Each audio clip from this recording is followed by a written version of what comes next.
pagiku cerahku, matahari bersinar, ku gendong tas merahku di pundak. Selamat pagi semua. Sebelum kita memulai kegiatan ini, mari kita berdoa menurut agama dan keyakinan kita masing-masing. Izinkan saya memimpin doa secara ikhlas dan Bapak Ibu silakan menyampaikan. Ibu, kita mulai. Ini adalah aksi nyata saya tentang penerapan budaya positif di sekolah. Kalau tadi Bu Marika sempat mengatakan bahwa yang ribut nanti berdiri di depan, ya, ini ada kaitannya sebentar. Bagaimana kita menangani pelanggaran-pelanggaran atau masalah-masalah yang terjadi di kelas atau di sekolah.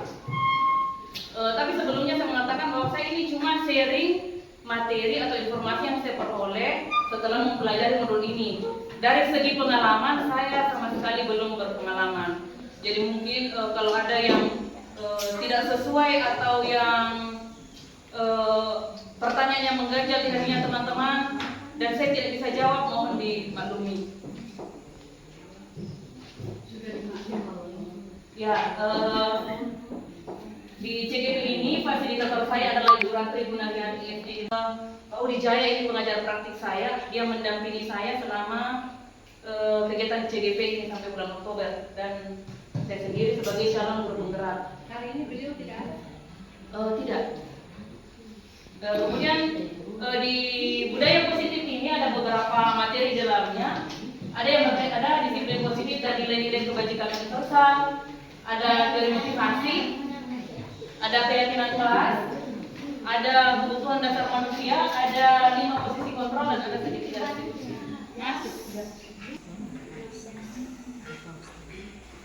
Ya, kita mulai dari makna disiplin. Ya, selama ini kita menganggap bahwa disiplin itu berkaitan dengan tata tertib, kepatuhan pada peraturan. Kita juga sering menghubungkan bahwa disiplin itu berkaitan dengan hukuman. Padahal yang sesungguhnya hal itu adalah berbeda. Hukuman itu hanya alternatif untuk menegakkan disiplin, tetapi bukan hukuman yang tujuannya.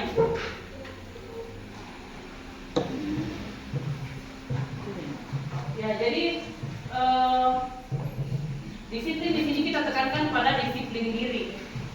Seseorang yang memiliki disiplin diri berarti mereka bisa bertanggung jawab terhadap apa yang dilakukannya karena mereka mendasarkan tindakan mereka pada nilai-nilai kebajikan universal. Tujuan dari disiplin positif adalah menanamkan motivasi pada murid-murid kita, yaitu untuk menjadi orang yang mereka inginkan dan menghargai diri sendiri dengan nilai-nilai yang mereka percaya. Ya, nilai-nilai kebajikan universal itu apa? Yaitu sifat-sifat positif manusia yang merupakan tujuan mulia yang ingin dicapai oleh setiap individu. Jadi pasti kita semuanya memiliki ada nilai atau keyakinan yang kita pasti ingin tuju. Sekalipun orang jahat pasti dia ingin tetap memiliki atau percaya dengan nilai-nilai tersebut atau keyakinan tersebut. Ya, kalau nilai kebajikan universal adalah nilai-nilai kebajikan yang telah disepakati bersama, terlepas dari suku bangsa, agama, bahasa, maupun latar belakang. Pasti kita memiliki nilai-nilai semuanya. Contohnya misalnya menghargai orang lain. Pastikan semua suku, semua agama, semuanya menginginkan dihargai.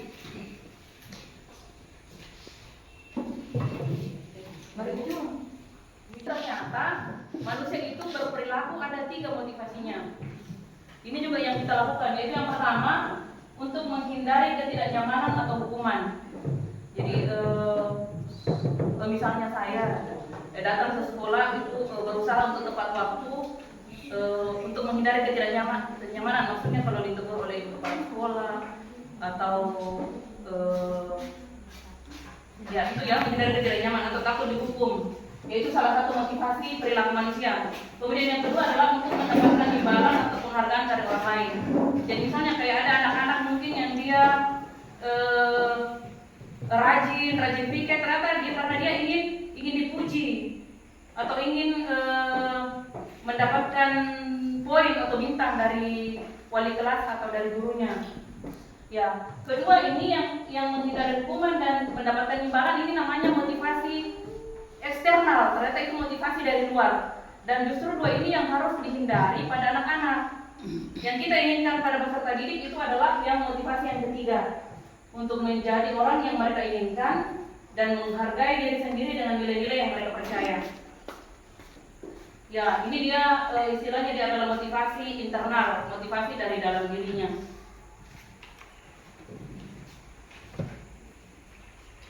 Ya, kemudian berikutnya ada hukuman, ada konsekuensi, dan ada restitusi.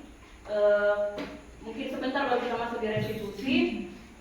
Kita lihat yang kita biasa terapkan sehari-hari untuk mendisiplinkan anak-anak itu kan biasanya hukuman ya. Kalau dia terlambat ke sekolah, biasanya kita hukum dengan angkat sampah. Ya itu yang bisa hukumannya. Kalau konsekuensi kira-kira apa?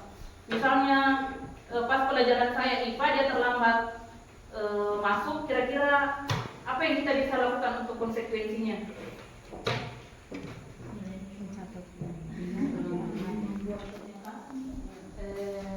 Ya, kalau konsekuensi sesuatu yang relevan dengan dia punya kesalahan. Jadi kalau misalnya dia terlambat mengikuti, berarti dia mengorbankan waktu istirahatnya untuk tetap belajar IPA, yaitu konsekuensi. Kalau restitusi kayak itu bentar ya. Ya, jadi ini perbedaannya.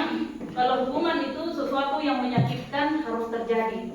Kalau konsekuensi sesuatu terjadi, apakah menyakitkan atau tidak. Kemudian hukuman biasanya itu tidak nyaman untuk murid dalam jangka waktu yang panjang. Kalau konsekuensi dia cuma dalam waktu yang singkat. Ya, kalau hukuman korbannya mendapatkan keadilan. Kalau konsekuensi korban bisa diabaikan. Dalam artian dapat ganti rugi ya kalau misalnya kayak mencuri atau gimana, yang korbannya pastikan kalau itu hukuman. Tapi kalau konsekuensi ya. Kemudian kalau hukuman murid atau anak akan tersakiti, konsekuensi murid atau anak dibuat tidak nyaman. Nah ini ada banyak. Ya, intinya bahwa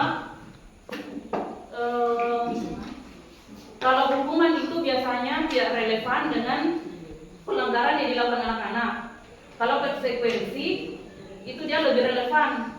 Bisa contoh yang lain lagi, misalnya tidak membuat PR. Apa bisa kita kasih hukumannya?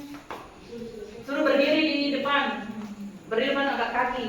Itu adalah hukuman. Itu kan tidak relevan dengan dia punya pelanggaran. Kalau konsekuensinya kira-kira ya dia tetap kerjakan, mungkin di sekalipun lambat memasukkannya ya. Iya, itu konsekuensi. Kalau restitusi apa? Kalau restitusi disebut nantinya kita bangun mereka punya kesadaran diri pelanggarannya apa, kemudian dia memperbaikinya dengan inisiatif sendiri. Jadi kita gali apa kesalahannya apa, kemudian menurut dia kira-kira bagaimana cara memperbaikinya, dan kita tidak memarahinya, kita berkomunikasi dengan dia. Ada sebentar ini berkaitan dengan kebutuhan dan lain-lain. Ya. Kemudian berikutnya penghargaan. Ini menurut Alfikon bahwa memberikan penghargaan atau reward kepada anak-anak juga ternyata itu ada dampak negatifnya, karena dia menghambat munculnya motivasi internal. Kadang kita melakukan sesuatu karena berharap dengan iming-iming ya ada sesuatu. Jadi ketika tidak ada sesuatu itu, kita sudah menghentikan kita punya kebiasaan baik. Misalnya kalau ranking 1 dapat hadiah, Berikutnya kemudian dihapus ranking, tidak ada lagi ranking. Jadinya anak-anak sudah malas belajar, tidak mau lagi menunjukkan hal yang positif dari dirinya karena kan tidak apa-apa, tidak dapat apa-apa juga. Di kelas kadang anak-anak juga, ibu guru, ini dinilai kah? Ya itu juga merupakan motivasi eksternal. Ya dampaknya penghargaan juga. Dia berpengaruh jangka pendek. Jadi cuma selama ada hadiah itu saja dia akan melakukan kebaikan tersebut. Kalau sudah tidak ada hadiah sudah tidak mau. Ya dan tidak efektif. Kemudian merusak hubungan. Merusak hubungan ini maksudnya kalau ada misalnya siswa yang dia tidak berhasil mendapatkan penghargaan, biasanya dia akan iri atau sakit hati dengan temannya yang mendapatkan penghargaan.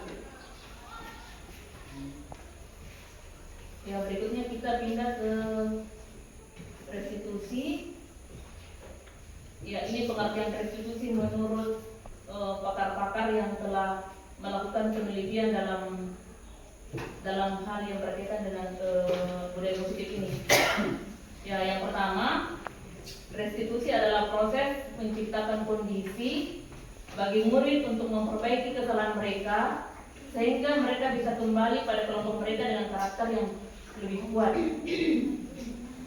Kemudian restitusi juga adalah proses kolaboratif yang mengajarkan murid untuk mencari solusi untuk masalah, yang membantu murid berpikir tentang orang seperti apa yang mereka inginkan dan bagaimana mereka harus memperlakukan orang lain. Jadi kalau restitusi ini dia membantu murid menjadi lebih memiliki tujuan. Dia juga membantu murid dalam hal disiplin positif dan memulihkan dirinya setelah berbuat salah. Penekanannya bukanlah pada bagaimana berperilaku untuk menyenangkan orang lain atau menghindari ketidaknyamanan, namun tujuannya adalah untuk menjadi orang yang menghargai nilai-nilai kebajikan yang mereka percayai.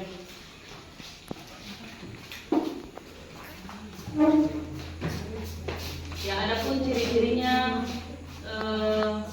ciri-ciri restitusi ini ya bukan untuk menebus kesalahan, tetapi untuk belajar dari kesalahan.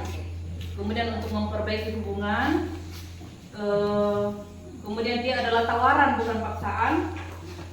Kemudian restitusi juga menuntun untuk melihat ke dalam dirinya kita. Kemudian untuk mencari kebutuhan yang mendasari tindakan. Ya dan seterusnya. Ya kemudian untuk bisa sampai di restitusi ini berarti hal yang pertama yang harus kita lakukan di anak-anak itu adalah kita membangun keyakinan kelas.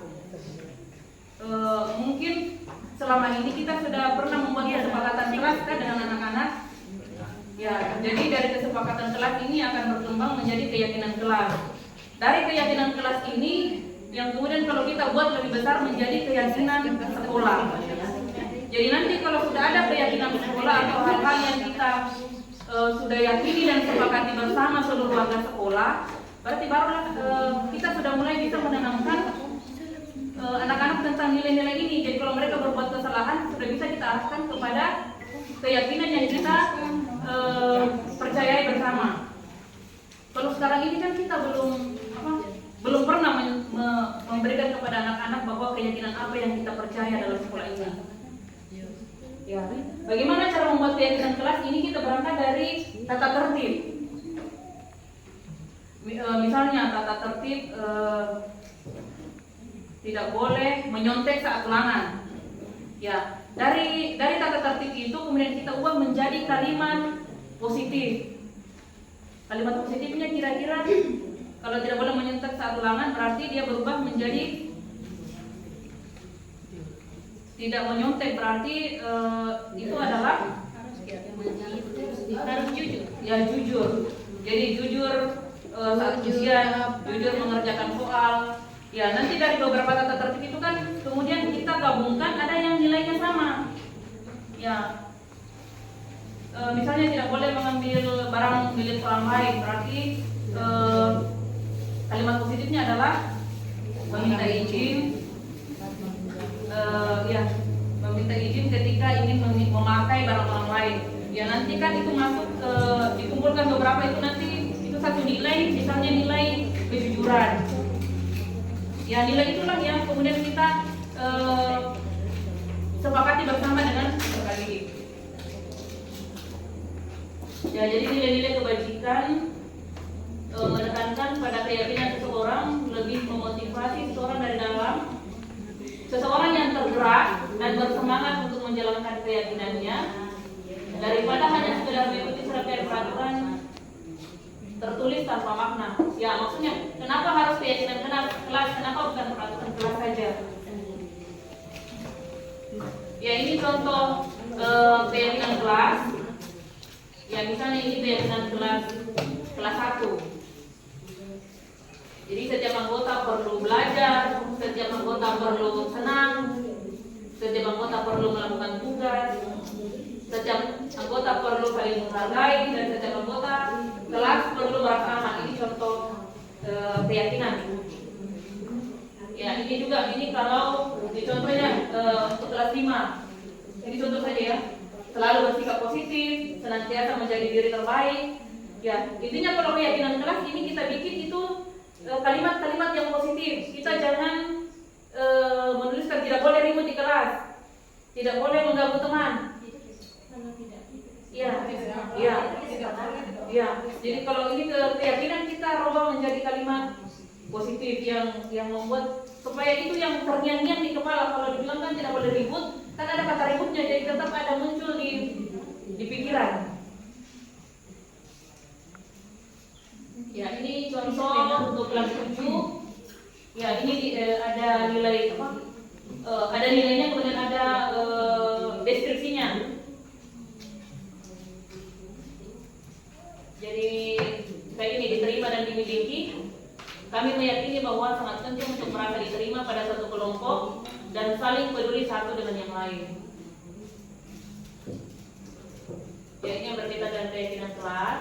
Berikutnya kita masuk di kebutuhan dasar manusia. Ya ini menurut Dian Gosen, setelah melakukan penelitian dia mengatakan bahwa manusia itu memiliki 5 kebutuhan dasar. Jadi bukan cuma anak-anak yang termasuk kita juga, bapak ibu guru dan semua orang lah. Yang pertama adalah kebutuhan untuk bertahan hidup. Yang ini meliputi makanan, tempat tinggal, pakaian, ya kebutuhan primer lah ya, ini kebutuhan bertahan hidup. Kemudian yang kedua adalah kasih sayang dan rasa diterima atau kebutuhan untuk diterima. Ya, jadi kadang-kala kan anak kita itu membuat ulah, ternyata ada kebutuhan kasih sayang yang dia mungkin kurang di rumah atau dia kurang diterima sehingga dia berbuat hal untuk memenuhi kebutuhan tersebut. Kemudian kebutuhan yang ketiga adalah penguasaan atau kebutuhan pengakuan atas kemampuan. Ya ini contohnya misalnya anak yang ingin menonjol, ketika ingin menonjol menunjukkan kalau dia bisa.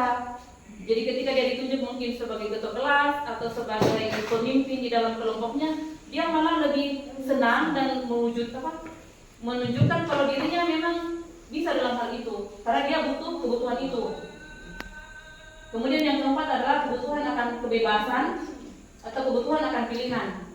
Ya ini misalnya di rumah mungkin dia tertekan atau dia tidak pernah diberikan kesempatan oleh orang tuanya untuk memilih sesuatu atau memutuskan sesuatu. Dia ikut aturan ini saja.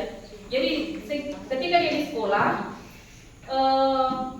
ya dia melakukan hal-hal untuk memenuhi rasa ingin bebasnya. Kemudian yang kelima adalah kebutuhan untuk merasa senang. Ya jadi anak-anak yang sering merasa bosan, berarti dia butuh kesenangan. Sama dengan kita juga. Kadang kan kita butuh healing-healing ya, atau jalan-jalan ke Diana sekalipun cuci mata saja tidak belanja, kayaknya sudah ada rasa lebih fresh. Atau kita nonton drakor atau ya menyanyi mungkin, atau ya setiap orang beda cara memenuhi kebutuhan tersebut. Ya, yang intinya menurut penelitian Dian gosen ini bahwa ini kebutuhan dasar yang harus dipenuhi. Jadi kalau ada perilaku kita yang menyimpang, berarti ada ini yang tidak terpenuhi. Jadi misalnya termasuk kita marah-marah, berarti ada salah satunya yang tidak terpenuhi. Bisa.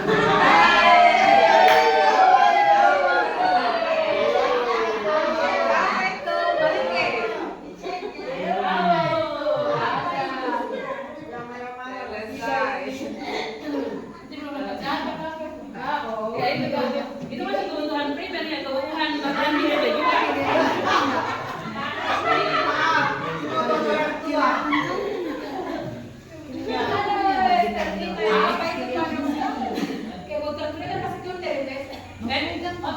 Apalagi tadi itu juga dari kebutuhan kasih sayang dan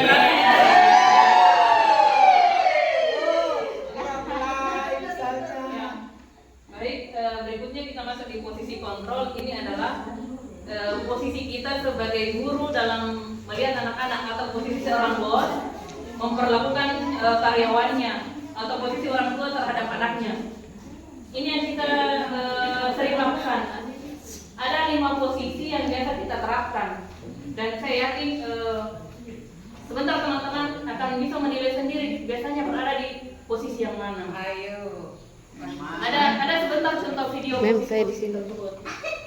Ya, kita lihat posisinya. Posisi yang mana? Ya, posisi yang pertama adalah sebagai penghukum. Banyak. Ya, penghukum ini bisa berupa hukuman fisik maupun hukuman verbal. Verbal itu berarti kayak anak dimarah-marah begitu kan, itu kan termasuk hukuman verbal ya. Jadi orang yang menjalankan posisi penghukum senantiasa mengatakan bahwa sekolah memerlukan sistem atau alat yang dapat lebih menekan murid-murid lebih dalam lagi. Guru-guru yang menerapkan posisi penghukum akan berkata, patuhi aturan saya atau awas, kamu selalu saja salah, ya, dan seterusnya. Dan guru seperti ini senantiasa percaya hanya ada satu cara agar pembelajaran bisa berhasil, yaitu cara guru tersebut. Artinya anak-anak itu harus ikut maunya dari bapak ibu guru tersebut. Ya, dan saya rasa waktu kami refleksi, dan ini memang kita semuanya sering berada pada posisi sebagai penghukum. Ya, kemudian yang kedua adalah sebagai pembuat merasa bersalah. Kalau pembuat merasa bersalah ini kita tidak marah-marah, tetapi nada kita lebih rendah, hening, tetapi dia lebih dramatis. Memang tidak marah-marah, tapi tetap melukai hati anak, karena kita membuat dia merasa tidak nyaman atau bersalah atau rendah diri. Jadi misalnya kata-kata yang kita ucapkan itu, ibu sangat kecewa sekali dengan kamu, ya, dan seterusnya, atau ya, pokoknya ya, kata-kata yang kita ucapkan ini membuat anak-anak merasa salah. Aduh, saya sudah salah ini membuat pelanggaran ini sehingga ibu guru kecewa, sehingga ibu guru, dan seterusnya. Ya, di posisi ini murid akan memiliki penilaian diri yang buruk tentang dirinya. Murid akan merasa tidak berharga dan telah mengecewakan orang-orang yang disayanginya. Ya, jadi kita memang tidak marah, tapi tetap membekas di hatinya anak-anak. Justru dia menghukum dirinya sendiri dengan rasa bersalah tersebut, dan lama-kelamaan bisa membuat dia tidak percaya diri. Ya, kemudian di posisi kontrol yang ketiga itu adalah sebagai teman.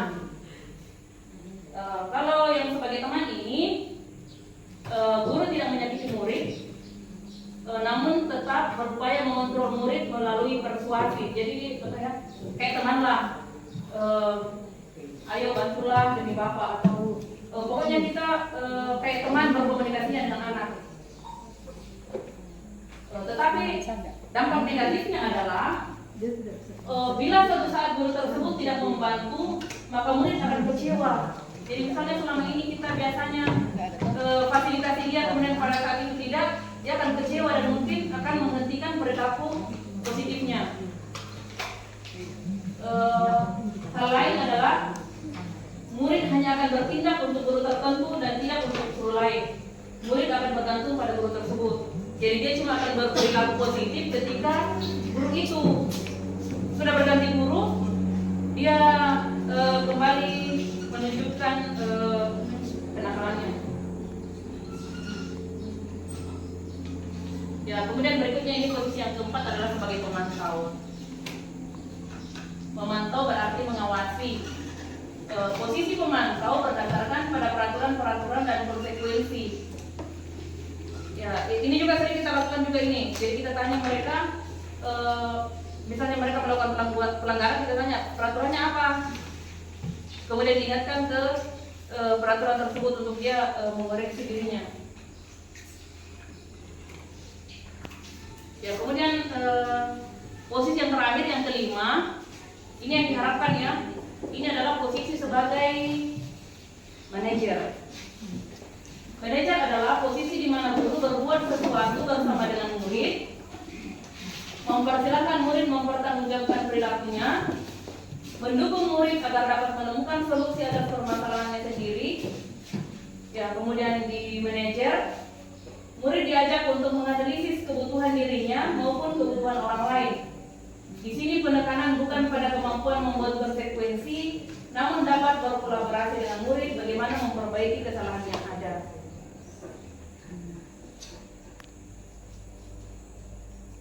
Ya, kemudian ini kata-kata yang biasa kita ucapkan kalau kita posisi sebagai manajer, memposisikan diri sebagai manajer.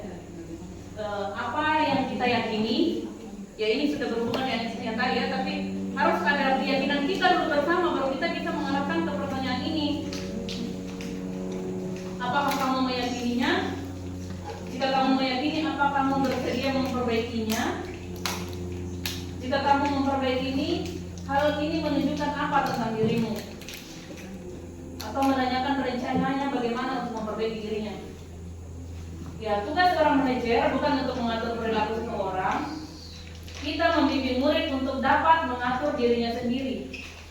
Seorang manajer bukannya memisahkan murid dengan kelompoknya, tetapi mengembalikan murid tersebut ke kelompoknya dengan lebih dan kuat. Ya, ini ada video tentang guru dengan 5 posisi kontrol yang tadi.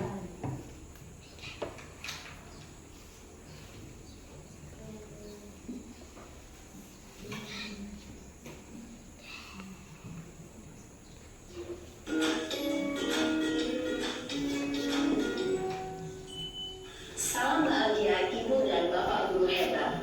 Dalam penerapan disiplin positif restitusi, salah satu program yang dikembangkan adalah 5 posisi kontrol. 5 posisi kontrol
Hari ini ibunya pikir.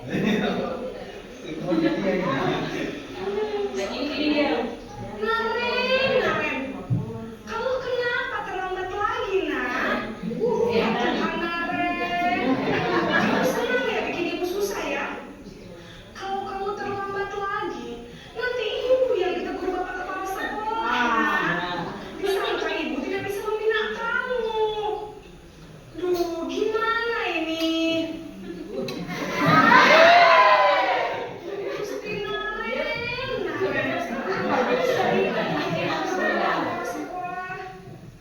Terus, sekarang ibu harus tulis apa ini di buku absen? Ini kamu sudah sering terlambat loh. Ibu harus apa coba?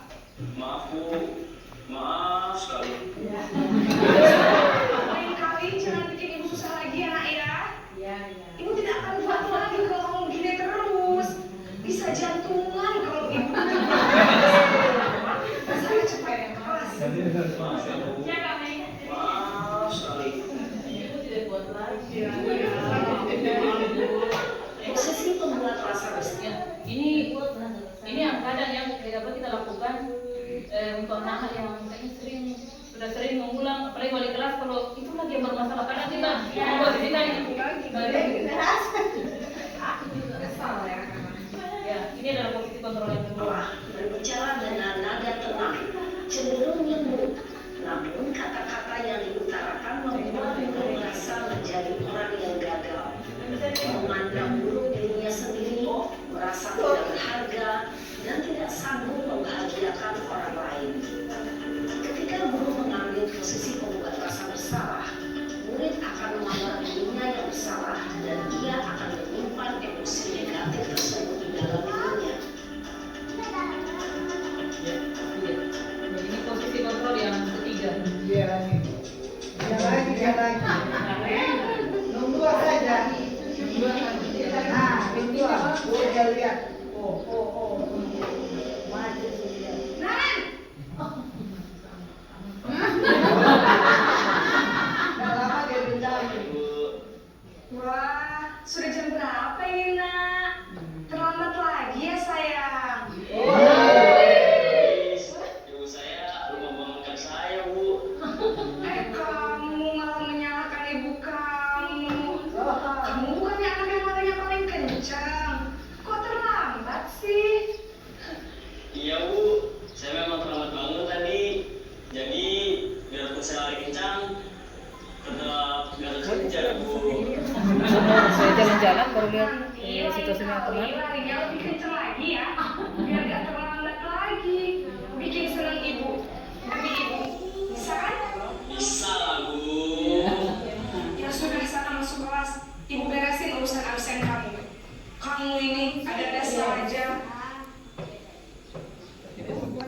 Dalam posisi teman, guru berbicara dengan nada suara ramah, akrab, cenderung bersenda gurau untuk menjaga suasana tetap santai. Murid akan merasa senang, aman, dan akrab dengan guru. Identitas yang tercipta adalah identitas sukses atau berhasil. Apakah kita pernah juga di posisi ini? Ya, cuma mungkin dengan anak tertentu ya. Ya. Kemudian kita masuk di posisi yang keempat.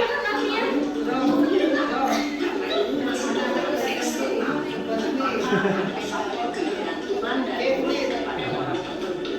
Di sini guru absennya, sehingga berlalu waktu murid bisa berperilaku baik, namun hanya kepada orang-orang tertentu saja.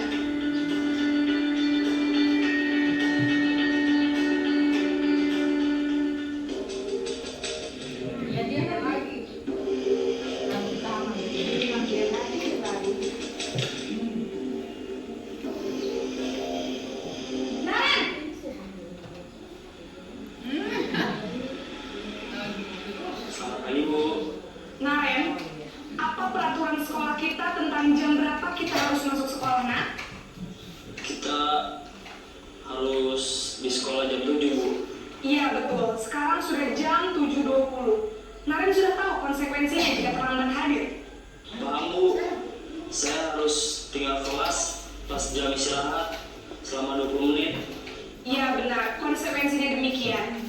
Jadi nanti jam 9.30 pas istirahat, kamu harus tinggal di kelas, kerjakan tugas tambahan untuk ketertinggalan kamu, ya? Baik, Bu.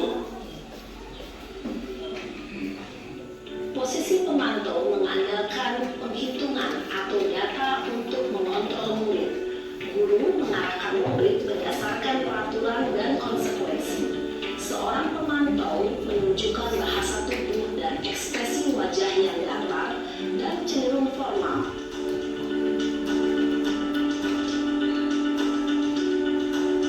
Ya, ini posisi kontrol yang terakhir, yang kelima.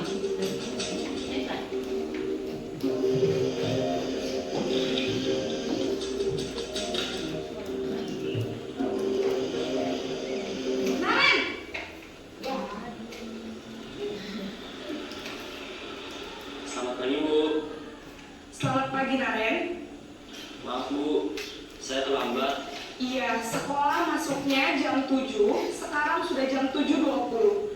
Jadi sekarang bagaimana ini, Naren? Maaf, Bu. Saya lupa setel alarm saya semalam. Baiklah, menurut kamu, keyakinan sekolah yang mana yang perlu kamu tingkatkan? Menghargai diri sendiri dan orang lain mungkin ya, Bu. Setuju. Jadi, apakah Naren meyakini prinsip saling menghormati tersebut? Iya, Bu. Saya meyakininya. Apakah Naren bersedia memperbaiki masalah keterlambatan ini? Bersedia, Bu. Bagaimana kamu akan memperbaiki masalah keterlambatan ini? Saya akan coba untuk tidak lupa menyetel alarm saya, Bu.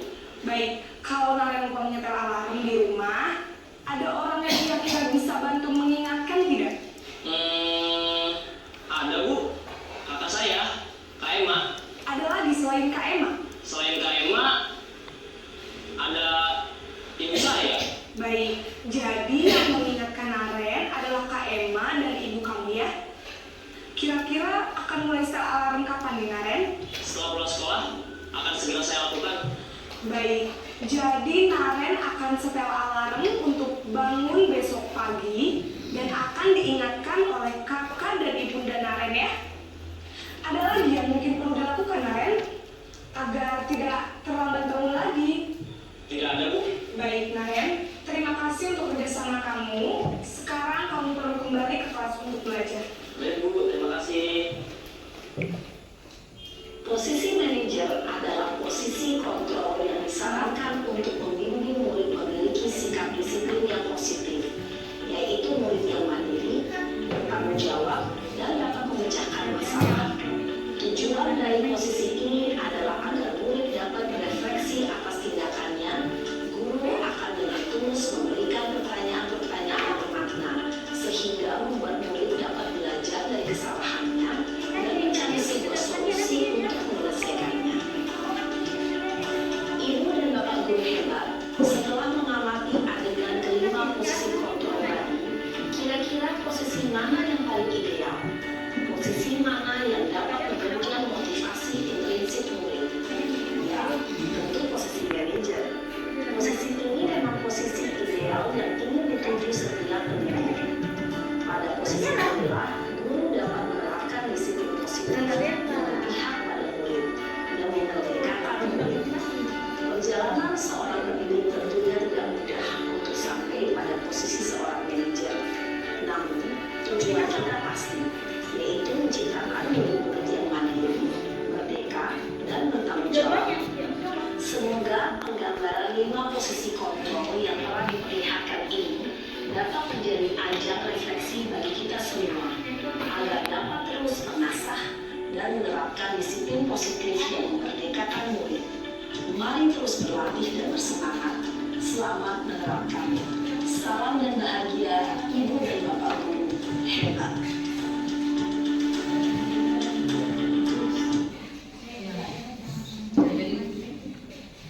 Jadi itu Bapak Ibu ya, kelima posisi kontrol yang sudah ditunjukkan oleh video, ya yang dimana kita sebagai guru diharapkan bisa menjadi posisi kontrol yang terakhir yang sebagai manajer. Ya cuma kadang kenapa kita berada di posisi penghukum juga yang mungkin berkaitan dengan kebutuhan kita juga, ada kebutuhan yang tidak terpenuhi, sehingga jadinya kita pelampiasan kepada peserta didik. Ya, ada juga soalnya untuk mengetahui kebutuhan apa yang kita butuhkan, tetapi saya belum mengetahui cara membaca dari skor-skornya. Mungkin nanti saya akan berbagi lagi setelah konsultasi dengan Pak Manik bagaimana melihat untuk mengenali dirinya kita, sebenarnya kita ini kebutuhan apa yang kita karena kan kadang kita berpeserta kita tidak mengenali dirinya kita sendiri. Ya, sekarang kita menuju ke restitusi. Ini sudah ke tahap yang terakhir.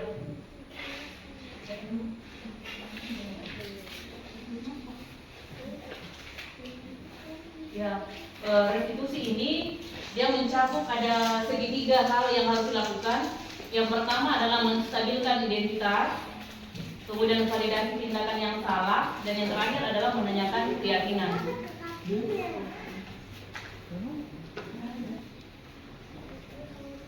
Ya, yang waktu itu yang saya minta anak video dengan saya ini, yang saya coba bikin, yang kami tugasnya membuat percakapan, menyelesaikan masalah dengan menerapkan segitiga restitusi. Ini juga kita lihat videonya.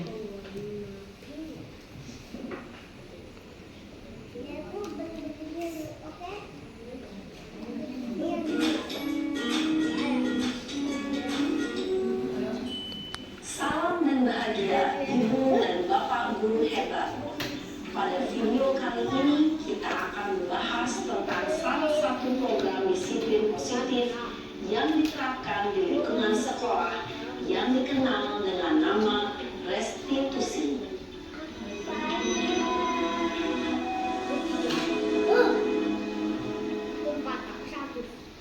Restitusi dikembangkan oleh pakar pendidikan Diane Lawson, berlandaskan pada teori kontrol Dr. William Gleason.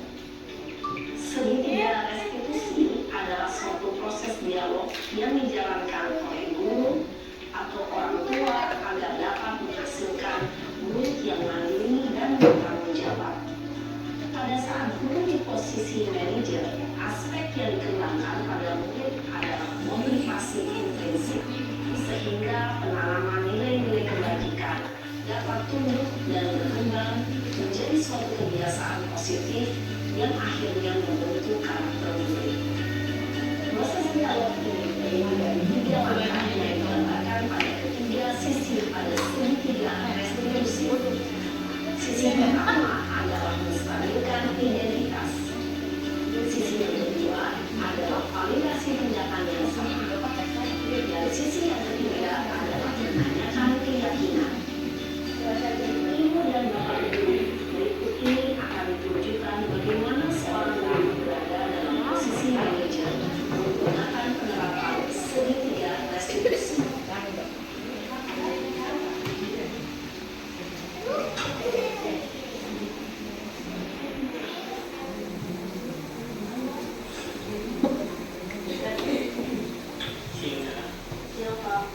Sudah lama ada di sana. Kenapa hari dari sini? Kesel Pak, kesel banget. Masa aku dikatain tukang fitnah Pak? Ya aku marah Pak. Aku mau dikatain Eka di depan kelas. Kesel banget. Oh begitu.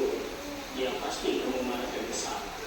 Bapak juga akan marah apabila ada yang mengunduh Bapak seperti itu. Kemudian pada saat itu kamu mau melakukan apa? Ya saya langsung ngatain Eka lah Pak. Kesel banget. Saya bentak-bentak dia di depan teman-teman lain. Oh begitu. Pasti kamu melakukan seperti itu karena suatu alasan tertentu kan? Iyalah, saya yang saya Pak. Ya saya bela diri lah. Masa saya yang tukang fitnah? Ya wajarlah. Mempertahankan harga diri itu sesuatu yang penting buat kamu. Untuk kamu tidak harus memikirkan lain. Iya Pak. Tapi saya masih bisa.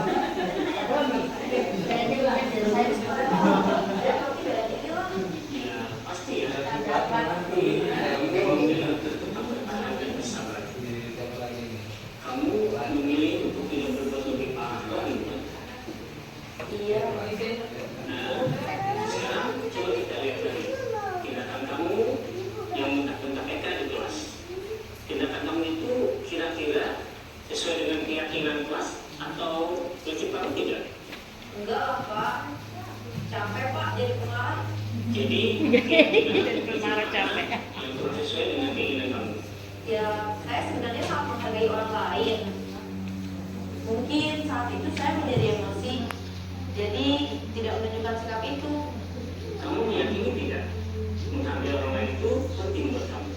Iya Pak. Iya, setuju. Kita harus saling menghargai. Namun, ada juga keyakinan yang kita sepakati yang perlu kita jalankan apabila kita sedang marah. Ya, saya bisa lebih proaktif, mulai dengan diri sendiri. Saya bisa jadi lebih bersabar, mengambil waktu jeda untuk berpikir mau apa selanjutnya. Kira-kira, kamu bersedia memperbaiki masalah ini tidak? Bersedia Pak. Kalau kamu memperbaiki masalah ini, kamu akan menjadi orang seperti apa? Saya akan menjadi orang yang bertanggung jawab kali ya Pak. Dan senantiasa proaktif. Iya, menurut kamu, bagaimana rasanya menjadi orang seperti itu? Ya nyaman lah, bangga bisa bersabar dan tahan diri. Baiklah, kalau begitu. Yuk, berpikiran bagaimana memperbaiki masalah ini.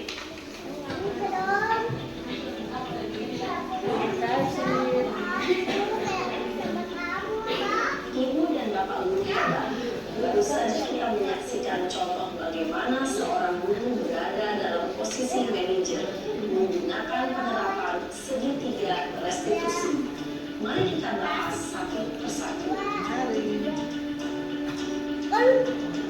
Pada sisi pertama, menstabilkan identitas berdasarkan pada prinsip bahwa membuat kesalahan adalah bagian dari proses pembelajaran. Sisi pertama dari segitiga ini berperan menggeser identitas murid dari identitas gagal ke identitas sukses. Murid yang sedang bertingkah laku yang tidak pantas atau menarik diri saat itu sedang mengalami identitas gagal. Bila kita mengkritiknya, maka posisinya tidak akan mudah. Kita bisa mengajukan pernyataan-pernyataan ini. 1. Membuat kesalahan sesuatu yang wajar. 2. Manusia tidak ada yang sempurna. 3. Kita bisa memperbaiki masalah ini. 4. Saya tidak menanyakan kesalahannya. Saya lebih fokus bagaimana memperbaiki masalah ini. 5. Apakah saat ini kamu tengah menjadi orang yang baik untuk dirimu sendiri? Pada sisi kedua, validasi tindakan yang salah berlandaskan pada prinsip bahwa setiap perilaku berupaya memenuhi suatu kebutuhan tertentu. Guru yang telah memahami teori kontrol akan bergeser dari pemikiran stimulus respon menjadi proaktif dan mencoba untuk mengenali tujuan dari perilaku murid, mengenali dan mengakui kebutuhan murid ini dapat memperbaiki hubungan dengan murid tersebut. Pernyataan atau pertanyaan bisa disampaikan dengan nada suara tidak menghakimi atau memojokkan, sehingga dapat mengembalikan murid pada posisi positif. 1. Kamu bisa saja bertindak lebih gegabah lagi dari ini. 2. Kamu bukan melakukannya tanpa suatu alasan tertentu. 3. Kamu melakukannya karena mempertahankan sesuatu yang penting bagimu. 4. Mungkin kamu bisa mempelajari suatu perilaku baru yang lebih efektif. Bersediakah kamu mempelajarinya? Selanjutnya, kita akan simak sisi terakhir, yaitu menanyakan keyakinan. Teori kontrol menyatakan bahwa pada dasarnya kita termotivasi secara intrinsik. Pada saat perilaku yang salah telah divalidasi dan identitas sukses telah stabil, maka murid telah siap menaikkan keyakinan-keyakinannya dengan tindakannya yang salah, dan pemikirannya telah bergeser ingin menjadi orang yang jujur. Pertanyaan-pertanyaan ini dapat menaikkan keyakinan-keyakinan yang dianut murid. 1. Sebagai keluarga atau kelas, apa yang kita yakini? 2.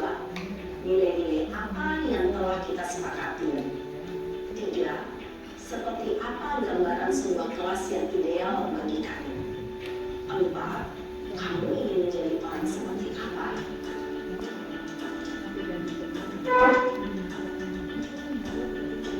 Dalam menerapkan segitiga restitusi, perlu diperhatikan beberapa hal, yaitu 1. Perilaku yang salah perlu dikaitkan dengan nilai-nilai atau keyakinan-keyakinan mati atau dituju. Dua, kesediaan orang yang melakukan kesalahan untuk memperbaiki masalah. Tiga, pemecahan masalah sebisa mungkin relevan atau memiliki hubungan dengan masalah yang ada. Empat, usaha. Perlu adanya suatu usaha perbaikan dari pihak yang membuat kesalahan. Lima, waktu. Perlu didedikasikan waktu dari pihak yang membuat kesalahan. Tanyakan kapan akan mulai diberlakukan usaha untuk memperbaiki masalah. Dengan memahami struktur penerapan segitiga restitusi, diharapkan guru dapat menerapkan posisinya sebagai manajer dengan mengajukan pertanyaan-pertanyaan bermakna yang dapat membuat murid menjadi lebih percaya diri, bertanggung jawab, dan mandiri. Nah, Ibu Bapak Guru, perlu tidaknya mengikuti ketiga tahapan dalam segitiga restitusi bergantung pada ringan beratnya suatu permasalahan. Misalnya, bila permasalahan tersebut ringan, maka tidak perlu dijalankan secara berurutan.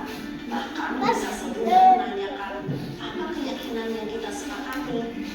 Dengan menjalankan segitiga restitusi, dengan mengajukan pertanyaan-pertanyaan bermakna, diharapkan murid menjadi lebih kuat secara pribadi, dapat membuka wawasan murid agar dapat menyelesaikan permasalahannya sendiri, semakin percaya diri, mandiri, dan mereka. Salam dan bahagia, Ibu Bapak Guru hebat. Gimana dia tidak ulang? Jadi Bapak Ibu, penerapan begitu.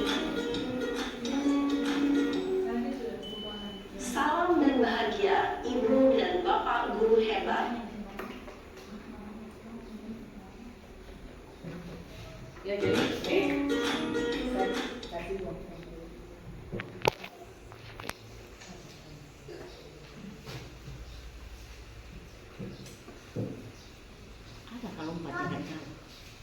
ya jadi Bapak Ibu itulah tujuan akhirnya dari disiplin positif ini adalah ketika ada pelanggaran atau ada masalah yang terjadi di sekolah, kita diharapkan bisa menyelesaikan masalah dengan cara penerapan segitiga restitusi ini.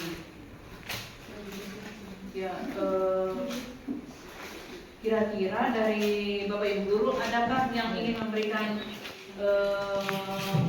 tanggapan atau refleksi berkaitan dengan kondisi kita atau sekolah kita dengan dikaitkan dengan apa tadi ya, penerapan budaya positif yang dari materi tadi, mulai dari awal sampai ke segitiga restitusi.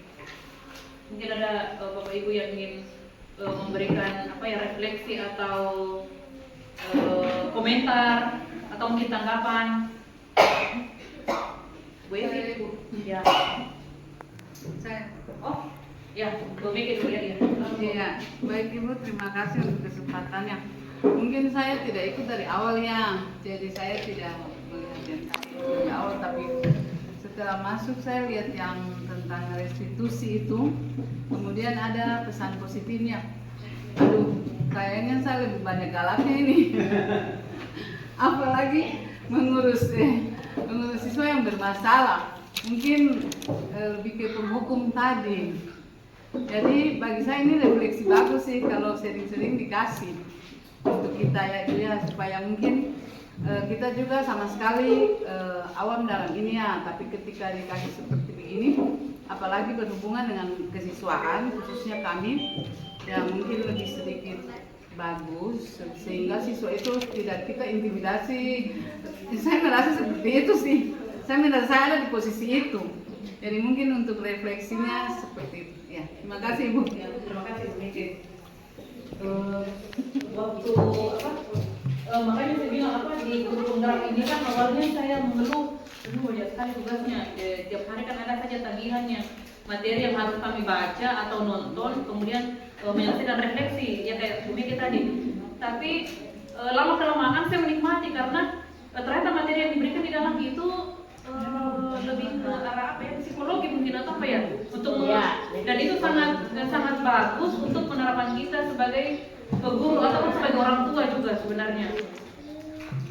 Ya jadi ini semakin hari semakin menantang. Makanya di kesempatan ini juga semuanya teman-teman, mungkin sedikit lagi ya pendaftaran angkatan 12. Mari kita mendaftar di guru penggerak. Setidaknya mungkin kita merubah pola pikir kita sebelum kita bertindak. Ya baik, Bu Evi silakan Bu. Pertanyaan tentang sikap kontrol manajer itu yang kita harus harapkan ke anak-anak. Sedangkan kalau kita tanya ke anak-anak itu tidak pernah menjawab, bahkan dia bahkan tidak tahu. Jadi bagaimana cara kita menerapkan kayak pertanyaan bilang gimana supaya kamu tidak mirip-mirip itu tidak jawab. Diam saja akan begini, tidak tahu kayak bagaimana kebijakan hal itu kalau kita Baik, terima kasih Bu Evi. Kalau yang tadi di video itu kan itu macam sinetron lah ya, maksudnya sudah disetting ininya. Kalau yang kenyataannya kan pasti tidak seperti itu. Dia tidak seperti itu. Ya.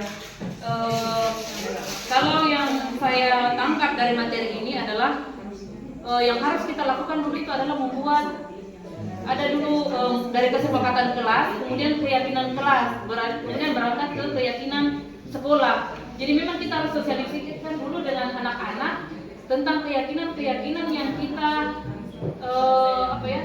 yang kita junjung tinggi di sekolah ini. Jadi mereka harus tahu dulu itu, barulah kita bisa mengarah ke sana. Jadi kita perkenalkan dulu, ya selalu memotivasi mereka tentang keyakinan-keyakinan dulu mungkin. Kadang memang kita bertanya dan anak-anak dia diam atau ini lain yang kita terpancing, kita emosi. Dan itu sering terjadi sampai kita tidak sadar bahkan melakukan hukuman fisik, mencubit atau ya. Dan sekalipun berikutnya kemudian kita akan menyesal. Kenapa saya bikin seperti itu tadi? Ya, terima kasih Bu. Ya. Mungkin dari Bapak Ibu Guru ada yang ingin tanggapi lagi, saya persilahkan. Ya, mungkin silakan Bu. Saya pribadi berterima kasih atas yang sudah disampaikan tadi itu, metode-metodenya bagaimana menghadapi anak-anak.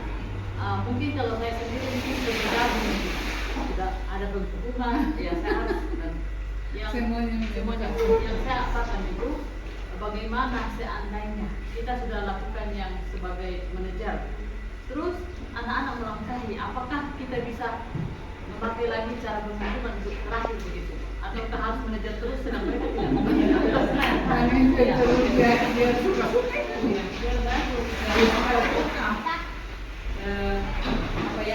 Ini kalau ini saya menjawabnya secara teori ya, kalau prakteknya ya pastinya mungkin tidak seperti itu. Kalau secara teori berarti kita tetap harus menerapkan manajer terus-menerus mengembangkan yang mengingatkan kembali keyakinan, membangun karakternya anak-anak, tetap kembali lagi ke situ. Tapi kalau pada pelaksanaannya ya seperti yang terjadi di sekolah kita kan, yang sampai ada anak yang dikeluarkan itu kan berarti sudah tahap yang maksimal ya. Ya kembali lagi ke pimpinan tertinggi mungkin bagaimana penyelesaiannya. Atas kesempatan yang diberikan kepada saya, mungkin bukan pertanyaan tapi kegalauan. Jadi begini, itu tadi bagus sekali yang praktek tentang menghargai apa yang segala macamnya, mengajarkan. Tapi kita ini kan manusia biasa. Kalau kita yang macam apalagi kita karakternya di timur sangat-sangat di atas rata-rata. Apalagi kalau anak-anak bikin kesalahan, tetap kita emosi. Jadi apa yang diberikan ini mungkin tidak bisa kita laksanakan 100%, tapi kita kembalikan kepada anak bagaimana mendidik supaya karakternya bagus. Tapi toh kita lakukan itu kembali kepada orang tua juga. Kalau orang tua membantu untuk memperbaiki karakter anak, mungkin kita di sekolah tidak terlalu ribet, ya kan? Jadi apa yang disajikan tadi bisa terlaksana. Cuma kalau kita di timur ini mungkin bapak-bapak di Jakarta mereka jangan terlalu mengharap kita bisa terapkan 100%. Tapi kita berusaha karena karakter kita beda dengan di Jawa, dengan di Indonesia Barat, dengan Timur. Itu kita karakter itu luar biasa di atas rata-rata. Mungkin seperti begitu. Mungkin bisa itu kalau itu geser sedikit ke tengah biar jangan di timur terus. Iya.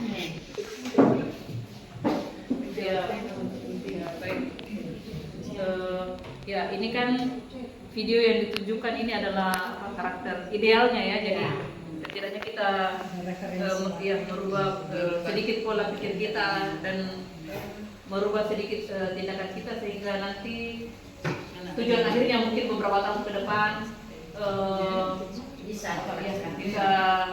anak-anak kita ya mencapai karakter yang kita harapkan sesuai dengan profil belajar Pancasila. Sudah Bu, mungkin cukup sampai di sini.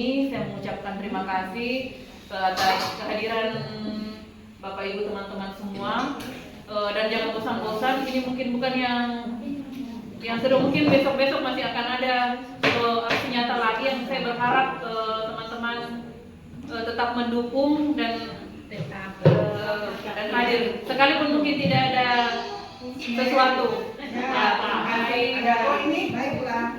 Ada di buku tangan.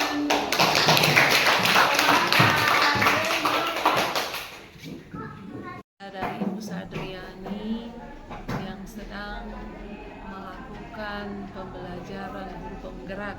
Nah, setelah kemarin saya mengikuti sosialisasi yang disampaikan oleh beliau, yaitu mengenai budaya positif. Di situ saya baru sadar bahwasanya secara tidak langsung saya selalu memberikan penghukuman kepada anak-anak ketika mereka melakukan pelanggaran di sekolah. Ternyata setelah saya mengikuti sosialisasi tersebut, ternyata hal itu tidak baik untuk dilakukan karena sangat berpengaruh terhadap mentalnya peserta didik tersebut. Nah, hikmat dari apa yang sudah sosialisasi Ibu Sadriani sampaikan, bahwasanya ke depan saya akan lebih memperhatikan ketika saya memberikan penghukuman kepada peserta didik. Alangkah baiknya saya harus lebih memilih posisi kontrol sebagai manajer dengan menerapkan segitiga restitusi.